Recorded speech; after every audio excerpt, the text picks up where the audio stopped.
So I'm trying to remain as agnostic as possible as far as the core of what's going on.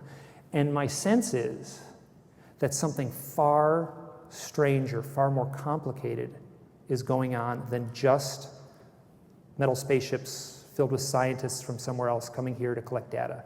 I think that definition is far too simplistic. Something much stranger is going on. I can't proceed any farther without talking about the mythology of owls. Now, this image here is of a cave painting in France. The history, the mythology of owls goes right back to the beginning of human time. The present thought among researchers is that these cave paintings, oftentimes very beautiful cave paintings, were created by shamans. And oftentimes the thought is that these shamans would be under the influence of some powerful hallucinogenic, like psychedelic mushrooms. This is Athena, and she's the Greek goddess of wisdom. She's here with her helmet and her little owl. And this traces right back to where we get the term wise owl, from Athena.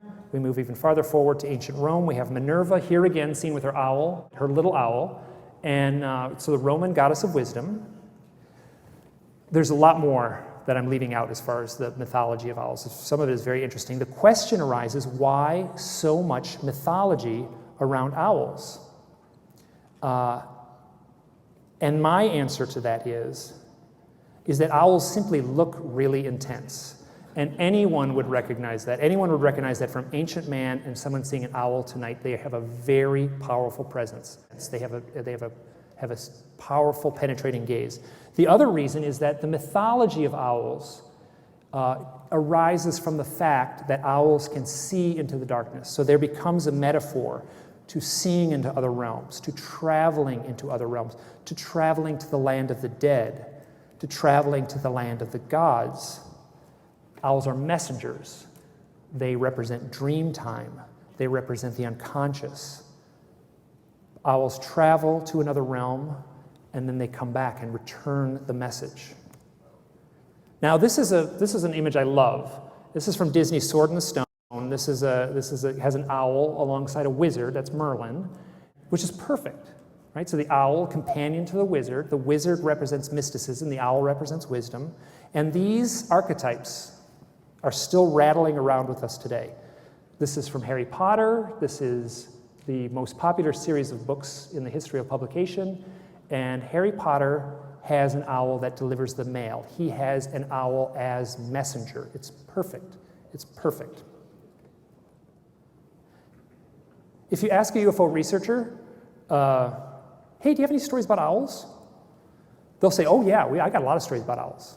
An abduction researcher, oh yeah, I got lots of stories about owls. And then they'll describe what's referred to as the screen memory aspect of the owls. The implication is that people who are seeing owls are seeing something else. So you ask a researcher, hey, you got any stories with owls? And they'll say, oh yeah, and then they'll say the screen memory thing. I'm like, no. I'm more interested in real owls.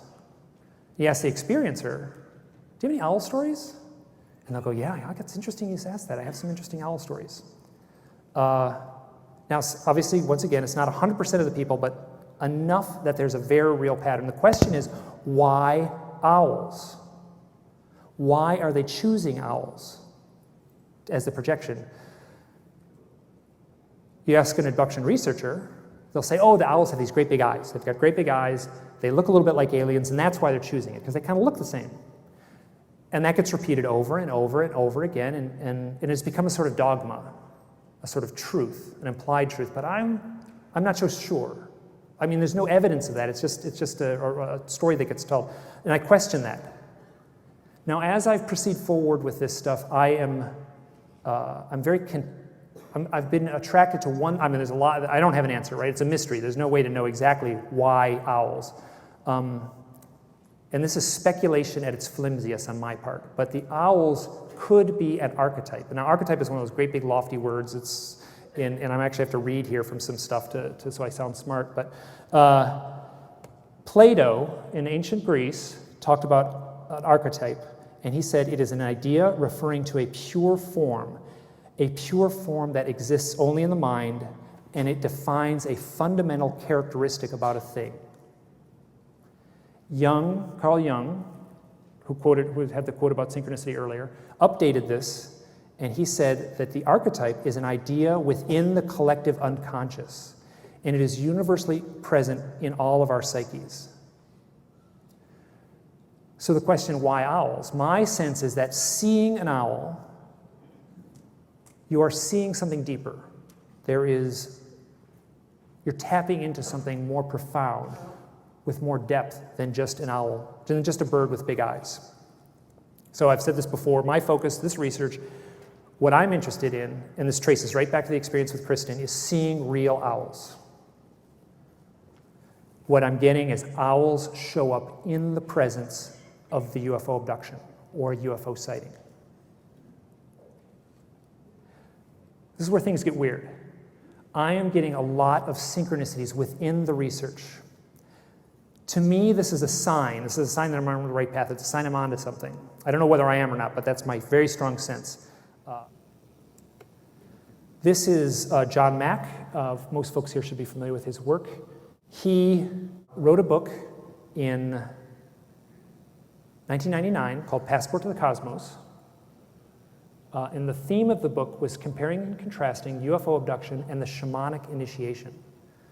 Now, this shamanism thing keeps on reoccurring in my research. Now, this book had a big impact on me. I read it at the time, so I might be generating these things, but he does talk about owls in this book. And he talks about owls in the context of either the screen memory, which I talked about earlier, or in the totem animal of the shaman. The owl appears to people as a totem. And the shaman, like the owl, and like the and like the abductee, can play the role of messenger, can be delivering a message back from some other realm.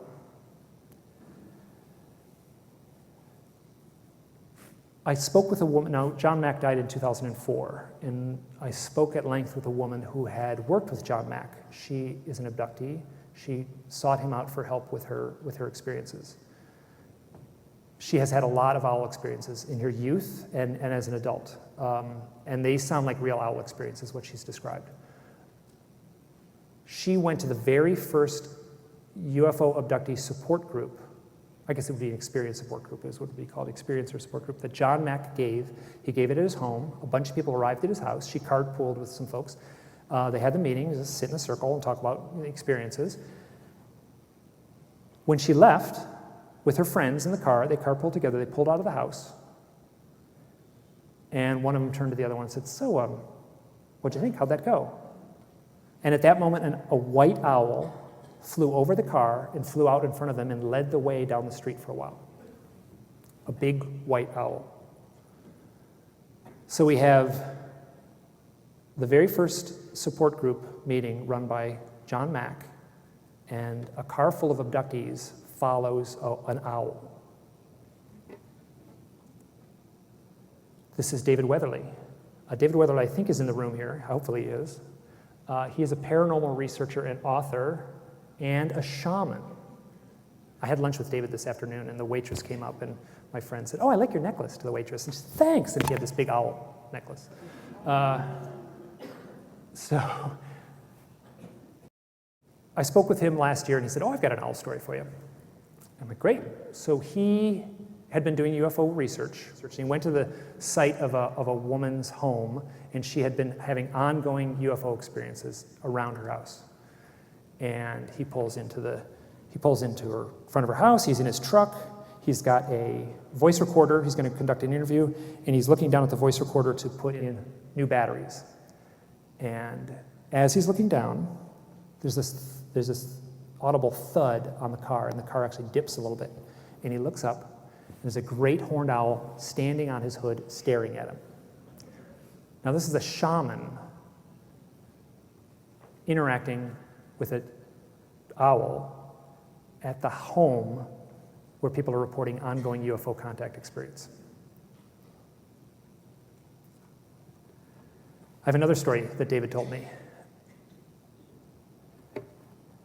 Last year, when I was writing this essay that I posted online, I wrote a lot about shamanism in it. And I'm not a shaman, I don't know that much about it, I'm just kind of picking up this stuff. So I wanted to make sure like I wasn't talking out of my hat.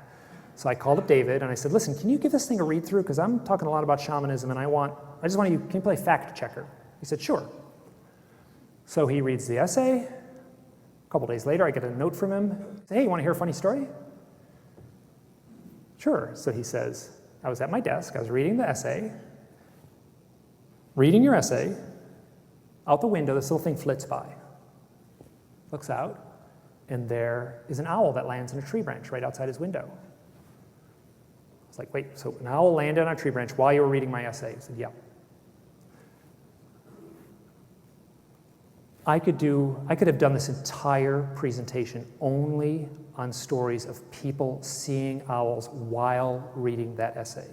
The pattern is so bizarre. I mean, I'm not kidding. I could have done a full hour and a half only on those stories.